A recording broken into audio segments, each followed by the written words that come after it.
राजस्थान में एक जिला है डूंगरपुर। यहाँ सागवाड़ा इलाके में एक प्राइवेट कंपनी की बस चलती है जो सुबह अपने कर्मचारियों को स्टेशन से पिक करती है और शाम को ड्रॉप। इस सफर के दौरान किसी भी तरह से कोविड के नियमों का पालन नहीं होता। एकदम खचाखच भरी होती हैं ये बसें। इनमें ज्यादातर कर्मचारी महिलाएं ही हैं। आप भी वीडियो देखें।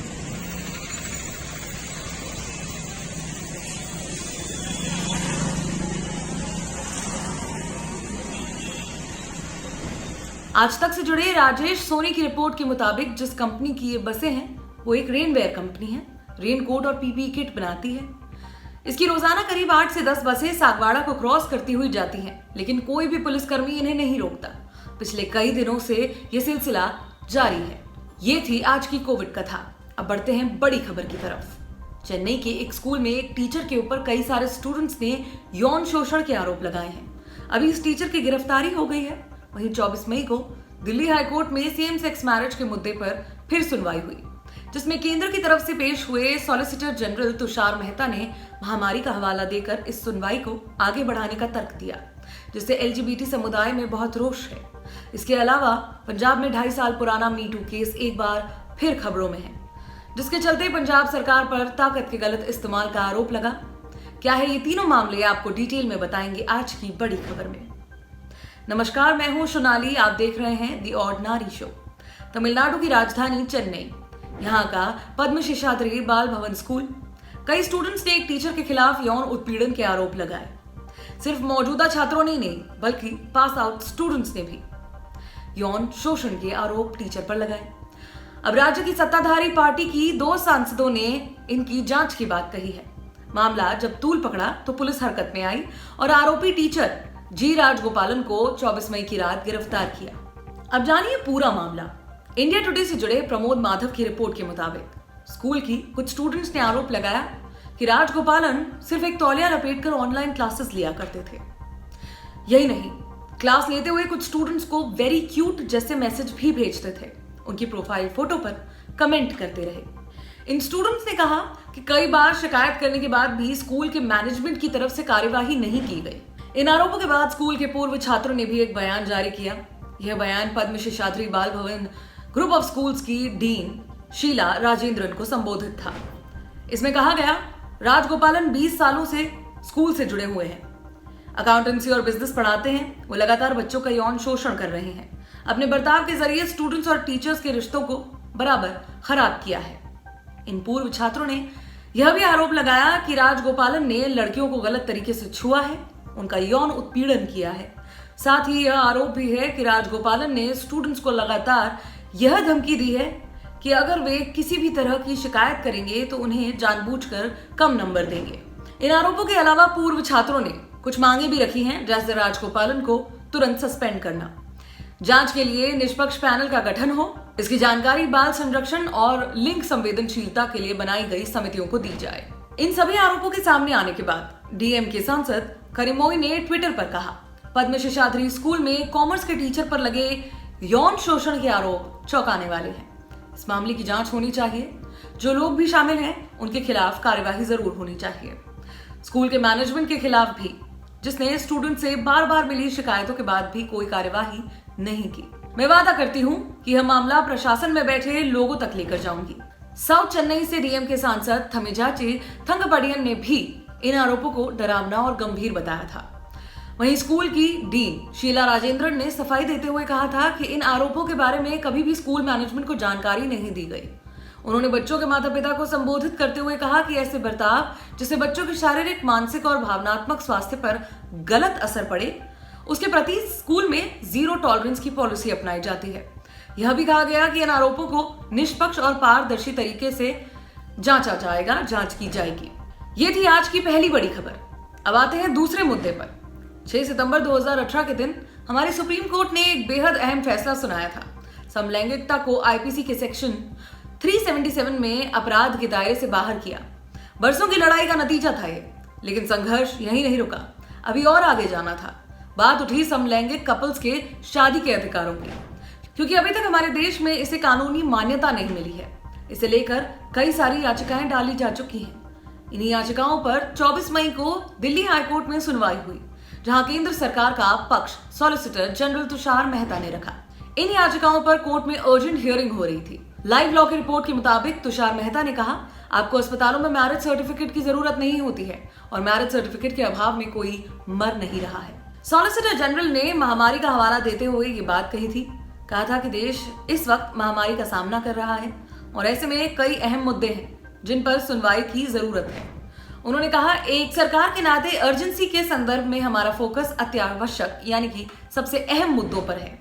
इसके आगे ये भी तर्क दिया गया कि लॉ ऑफिसर्स खुद भी इस वक्त महामारी से जुड़े मामलों में डील कर रहे हैं। इस पर एक याचिकाकर्ता का पक्ष रख रहे सीनियर एडवोकेट सौरभ कृपाल ने कहा कि कोई मुद्दा अर्जेंट है या नहीं, इसे निष्पक्ष होकर तय करना चाहिए और ये फैसला पूरी तरह से कोर्ट पर निर्भर करता है। सीनियर एडवोकेट मेनका गुरुस्वामी भी याचिकाकर्ताओं को रिप्रेजेंट कर रही थी। उन्होंने कोर्ट को बताया कि अस्पतालों में एडमिशन मिलने और मेडिकल ट्रीटमेंट को लेकर भी समलैंगिक लोगों को दिक्कतों का सामना करना पड़ता है।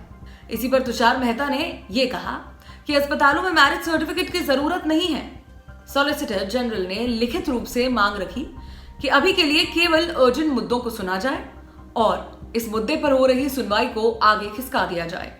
कोर्ट ने अभी इन याचिकाओं पर सुनवाई की अगली तारीख 6 जुलाई तय की है। अब बताते हैं कि जिन याचिकाओं पर सुनवाई हो रही है वो आखिर क्या कहती हैं। एक याचिका डाली गई है दो मेंटल हेल्थ एक्सपर्ट्स की ओर से, जिनके नाम है डॉक्टर कविता अरोड़ा और Ankita Khanna. Special marriage act के तहत शादी को कानूनी मान्यता दिलवाना चाहते हैं। इनके द्वारा डाली गई याचिका के मुताबिक दो औरतें पिछले 8 साल से रिलेशनशिप में हैं, साथ में रहती हैं बिल्कुल उसी तरह जैसे तथाकथित नॉर्मल कपल्स रहते हैं। लेकिन एक चीज की कमी है, कानूनी मान्यता की।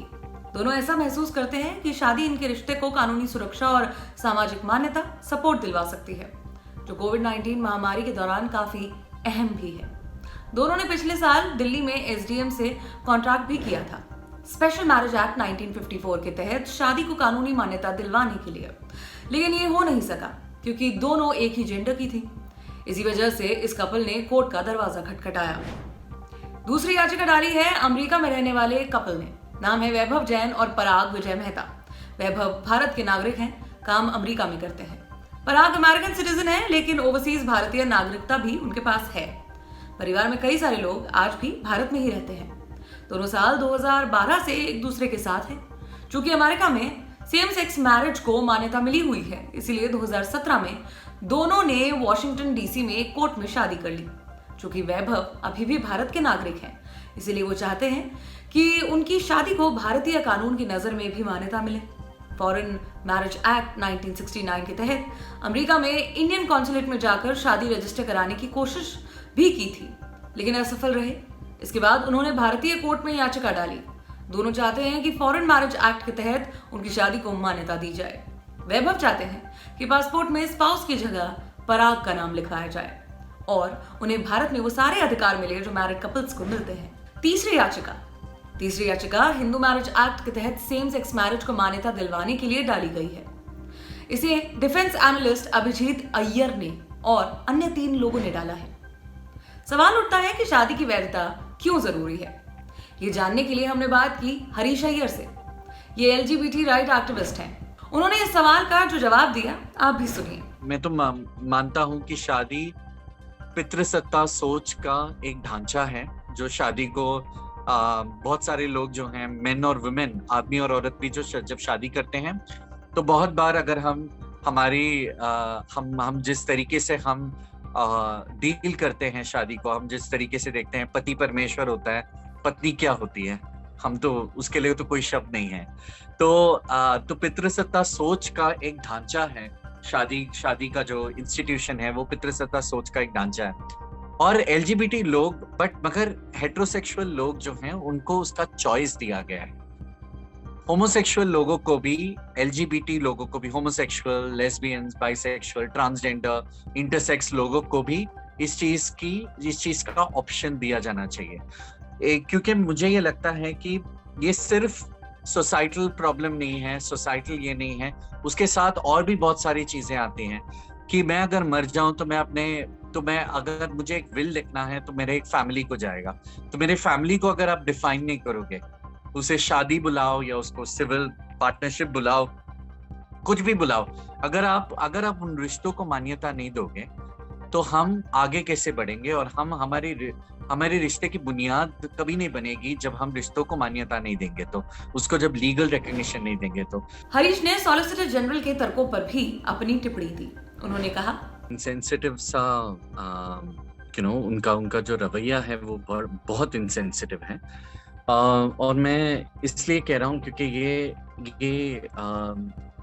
हम जो एक्स्ट्रॉर्डिनरी सिचुएशंस में जो जी रहे हैं अभी, जहाँ पे जान का कोई गारंटी नहीं है, जब हम जानते नहीं है कि आज जीवित हैं तो कल जीवित रहेंगे कि नहीं, और इस सिचुएशन में मार्जिनलाइज कम्युनिटीज जो हैं, एलजीबीटी कम्युनिटी हो या और कोई भी मार्जिनलाइज कम्युनिटी हो, उनको इसका बड़ा सबसे बैड रिएक्शन उन पे होता है।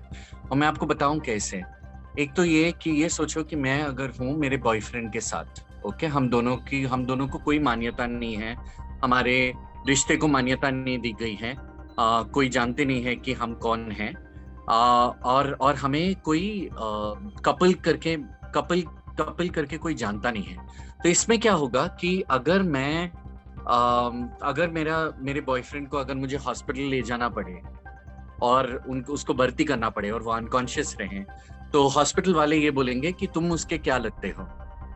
ओके, तो अगर हमारे पास लीगल कॉन्ट्रैक्ट होता, अगर शादी क्या है, शादी एक लीगल कॉन्ट्रैक्ट है, अगर लीगल कॉन्ट्रैक्ट अगर होता हमारे पास कि ये जन मेरे जिंदगी में क्या मायने रखता है और इस रिश्ते का क्या नाम है, तो शायद मैं मेरे बॉयफ्रेंड को बचा सकूं, शायद अगर मैं एक लड़की हूं तो मैं अपने पार्टनर को बचा सकूं, मैं अपने गर्लफ्रेंड को बचा सकूं। तो यही है कि अगर हम रिश्तों को ही बेबुनियाद मानते हैं, तो उस रिश्ते के साथ जो कानूनी बुनियाद जो बनती है रिश्ते की, जब वो उसका ढांचा पूरा निकल जाता है, तो आपकी जिंदगी बाहर होती है और आपको कोई भी अटैक कर सकता है, आपके साथ कुछ भी बीत सकती है, और आप उसके लिए कुछ नहीं कर सकते। हॉस्पिटल में आपको कोई दाखिला नहीं मिलेगा। तो ये सिर्फ जब हम बात करते हैं लाइफ और डेथ की बात जब करते हैं, और हम जब बात करते हैं कोई मरे जा रहा है क्या, तो ये हम लोग मरे जा रहे हैं, एलजीबीटी समुदाय के लोग मरे जा रहे हैं, और ये मैं कहना बड़ा अनिवार्य है कि हम ये कहें और लोगों को ये समझाएं। तुषार मेहता को समझाएं, शायद वो नहीं जानते होंगे एलजीबीटी लोगों को। अगर वो 4-5 एलजीबीटी लोग जो साथ में रहते हैं, कपल्स, उनसे बात कर लिया होता तो शायद इतनी इंसेंसिटिवली ये बात नहीं कहते। ये थी दूसरी बड़ी खबर। अब बताते हैं कि तीसरी बड़ी खबर क्या है। 2.5 साल पुराने एक मीटू मामले को लेकर पंजाब की राजनीतिक गलियारों में सरगर्मी बढ़ गई है। राज्य की कांग्रेस सरकार के लोग एक दूसरे पर हमलावर हैं। कहा जा रहा है कि इस मीटू मामले का इस्तेमाल राज्य के मुख्यमंत्री कैप्टन अमरिंदर सिंह अपनी ही सरकार के कैबिनेट मंत्री के खिलाफ कर रहे हैं। वजह बताई जा रही है कि वो मंत्री की सरकार से असंतुष्ट हैं और सरकार की खुलकर आलोचना भी करते हैं। यह भी सामने आ रहा है कि मुख्यमंत्री राज्य के महिला आयोग का इस्तेमाल अपने राजनीतिक हित साधने में कर रहे हैं। इस बीच पीड़िता का कोई पता नहीं है और न ही किसी को उनकी चिंता हो रही है। इंडिया टुडे की रिपोर्ट के मुताबिक मामला सितंबर 2018 का है। पंजाब में तैनात एक महिला आईएएस ऑफिसर ने मी टू मुहिम के तहत राज्य के तकनीकी शिक्षा मंत्री चरणजीत सिंह चन्नी के खिलाफ आरोप लगाया था यौन शोषण का। हालांकि बाद में पीड़िता ने न तो मामले में कोई आधिकारिक शिकायत दर्ज कराई थी और न ही कोई भी डिटेल दी थी। करीब एक महीने बाद 24 अक्टूबर 2018 को कैप्टन अमरिंदर सिंह ने एक बयान जारी किया। इसमें कहा गया कि मंत्री ने माफी मांग ली है, मामले को सुलझा लिया गया है और पीड़िता पूरी तरह से संतुष्ट है।